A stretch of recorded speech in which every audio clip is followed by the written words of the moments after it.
Hello mga ka-trending, welcome back to ZK Trend. Kahapon nga may IG si Donnie Pangilinan na nasa Favor Church ito at marami ngang nagsasabi na kasama umano si Bel Mariano ni Donnie. At ngayong umaga nga lang ay may lumabas nga na larawan na ito na tila ba ay sina Donnie at Bel na nakatalikod sa isang Favor Church. At ayon nga dito sa nagpost ay sinend umano ito ng kanyang kaibigan. Ayon nga dito.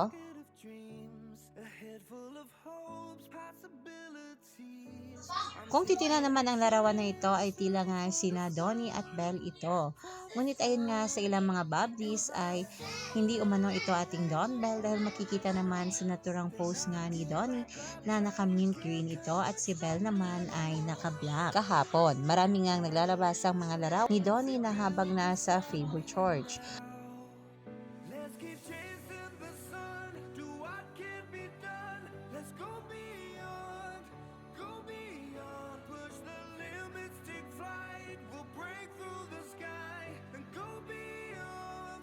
At matapos nga ang Favor Church ay pumunta umano itong si Bel Mariano sa Shangri-La para nga mag-shopping ng ilang Christmas decoration para nga sa kanilang bahay.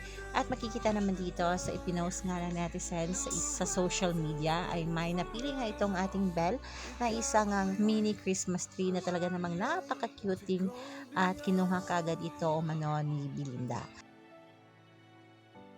Yan lang muna ang pa-update natin ngayon mga kababli. Stay tuned for more Don Bell updates. Hanggang dito na lang. Maraming salamat sa inyong patuloy na panonood.